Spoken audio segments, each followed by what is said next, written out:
Bismillahirrahmanirrahim. Assalamualaikum warahmatullahi wabarakatuh. Bapak-bapak, ibu-ibu, mas-mas, mbak-mbak, khususnya adik-adikku sekalian yang dirahmati Allah dimanapun Anda berada.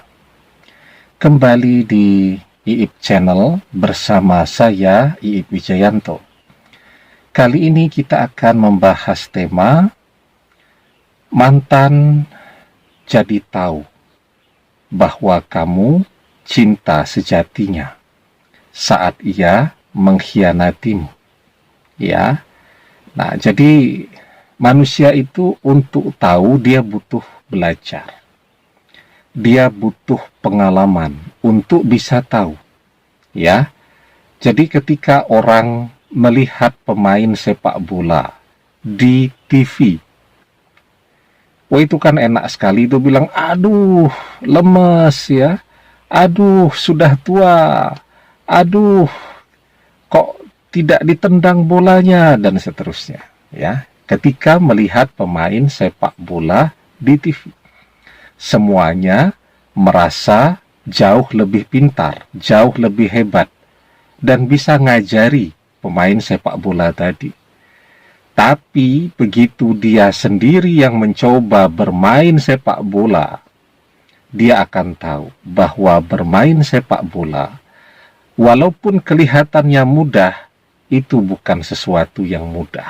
Ya, kita bisa melihat sajian tontonan pertandingan yang menarik tuh ya, Piala Dunia dan seterusnya. Itu kan hasil dari latihan para pemain-pemain tadi selama berpuluh-puluh tahun ya. Ada yang sudah menekuni karir sebagai pesepak bola selama belasan tahun ya. Ada yang bahkan mungkin sudah lebih dari 20 tahun. Jadi kalau mereka memulai karir profesionalnya di usia 18 tahun ya. Nah, misal sekarang mereka usianya sudah 38 tahun, artinya mereka sudah berkarir selama 20 tahun. Dan umumnya mereka memulai latihan menjadi pemain sepak bola sejak usia 5 tahun. Kalau sekarang usia mereka 30 tahun, mereka sudah berlatih selama 25 tahun. Nah, orang akan tahu kenapa itu tidak mudah ketika dia mencoba. Para pemain bola itu berlari 90 menit, ya capek ya, tetapi tetap bisa berlari. Kita yang tidak terlatih, 3 menit lari terus, itu rasanya sudah berkunang-kunang ya, sudah dunia terasa agak mendung begitu, terasa lemes dan seterusnya. Nah, jadi itu contoh sederhana. Orang akan tahu sesuatu, akan memahami, akan punya pengalaman ketika dia tidak hanya melihat, dia mencoba melakukan sesuatu. Ketika kita ada di sisi mantan mungkin sudah bosan, jenuh dengan kita ya. Dia pengen mengejar sesuatu yang terbaik untuk dia. Mengejar kebahagiaan hidupnya. Maka dia berpaling, dia mengkhianati kita. Dia mengejar-ngejar orang ketiga dan melupakan kita ya. Nah, justru disitulah dia kemudian akan menyadari bahwa kita jauh lebih baik daripada orang ketiga, bahwa kita adalah cinta yang dia butuhkan. Ya. Nah, sebelum kita bahas lagi lebih jauh, jangan lupa yang belum subscribe untuk memencet tombol subscribe dan menyalakan lonceng notifikasi agar Anda selalu mendapatkan pemberitahuan video-video terbaru dari channel kesayangan kita ini.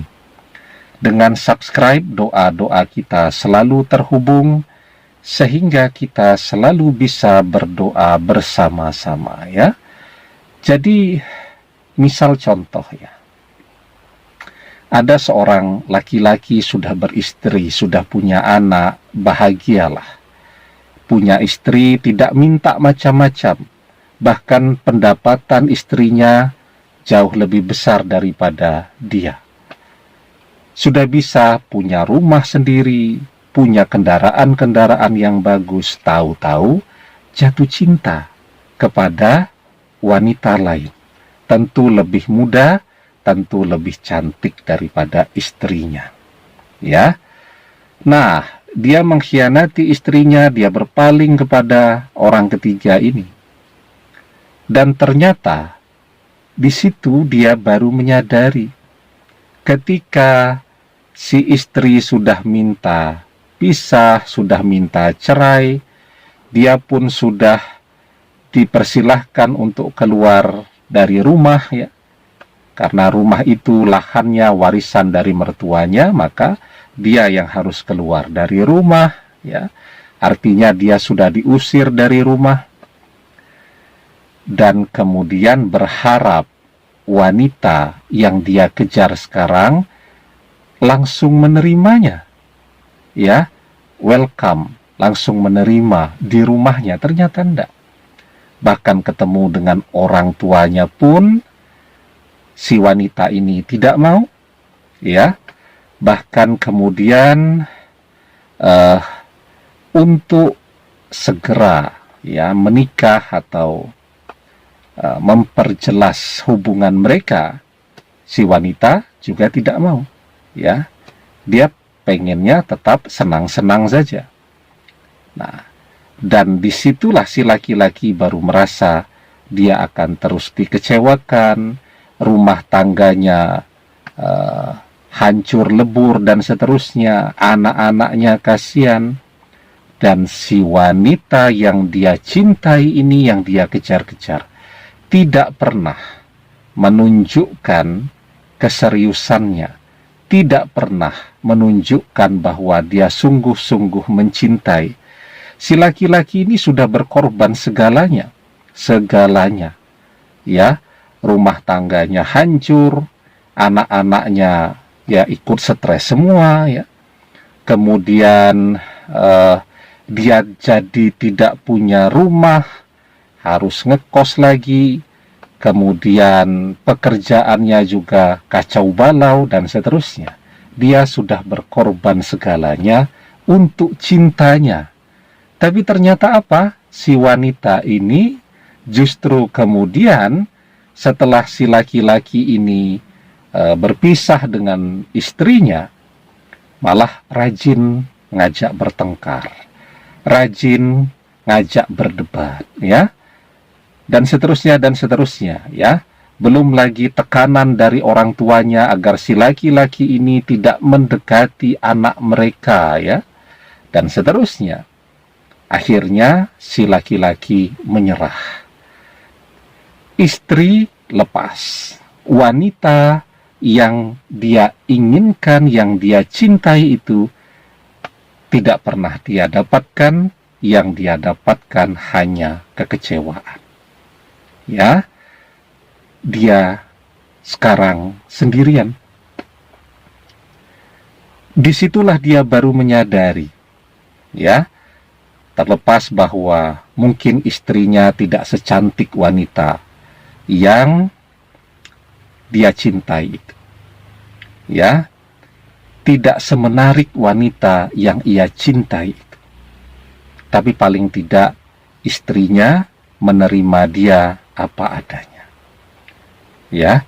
Dia masih bisa bekerja dengan tenang, dia bisa punya tabungan dan seterusnya, yang kemudian tabungannya dihabiskan oleh orang ketiga tadi, ya. Yang dia dapatkan hanya kekecewaan dan penyesalan. Dan di situ dia kemudian baru menyadari bahwa cinta sejati itu tidak harus cantik, tidak harus kalau ketemu gemetaran begitu ya, seperti orang kalau mau ketemu dengan orang yang betul-betul dicintai begitu, ya. Tidak perlu kalau sedang jauh merasa kangen-kangenan, tetapi paling tidak ada seseorang yang mau berkorban untuk dia. Ada seseorang yang bisa menerima dia apa adanya, ya. Ada seseorang yang tidak minta macam-macam, tidak minta liburan ke Eropa, tidak minta rumah mewah, tidak minta macam-macam. Kalau dia pengen sesuatu, dia beli sendiri karena dia juga bisa bekerja dan bisa cari uang. Seseorang yang bisa memahami dirinya, ya, merawat ketika dia sakit, dan seterusnya. Ya, jadi cinta sejati itu jauh lebih luas, ya, daripada apa yang kita fahami selama ini, bahwa cinta itu gemetar kalau ketemu, ya, kangen kalau jauh, cantik, ganteng, ya. Tidak seperti itu. Cinta sejati itu ternyata dimensinya sangat luas. Ya, ada seorang istri, suaminya sakit-sakitan, dia mau mengurus sang suami yang sakit-sakitan, itu sudah disebut sebagai cinta sejati. Ya, ada seorang istri yang bisa menerima suaminya yang misal sedang menganggur, kemudian dia mencoba mencari jalan keluar persoalan ekonomi keluarga mereka, itu sudah disebut sebagai cinta sejati. Tidak minta berpisah, tetapi justru berusaha untuk saling menguatkan. Ya, ada seorang suami misal yang bisa menerima misal istrinya yang tidak sempurna, ya, itu sudah disebut sebagai cinta yang sejati. Nah, maka ketika mantan masih bersama kita, dia mungkin tidak menyadari bahwa kita adalah cinta sejatinya, cinta yang dia butuhkan. Ketika dia terus dikecewakan oleh orang ketiga, disitulah dia akan menyadari bahwa bersama kita itu adalah yang dia butuhkan, bahwa kita adalah cinta sejatinya karena kita selalu bersedia berkorban untuknya. Ya, nah, kenapa mantan kemudian menjadi susah, ya? Karena apa? Karena keinginannya sendiri.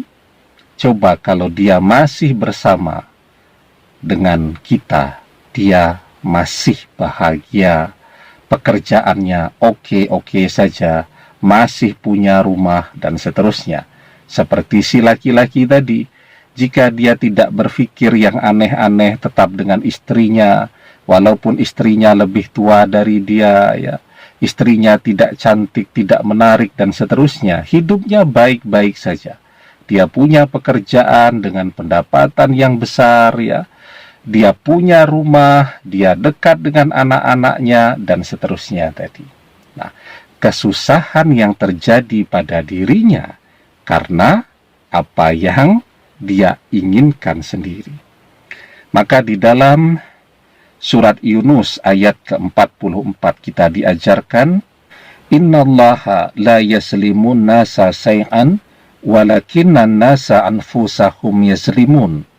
Sesungguhnya Allah tidak berbuat zalim kepada manusia sedikit pun, akan tetapi manusia itulah yang berbuat zalim kepada diri mereka sendiri. Ya, demikian, semoga bermanfaat. Wallahu a'lam bissawab, billahi taufik wal hidayah. Assalamualaikum warahmatullahi wabarakatuh.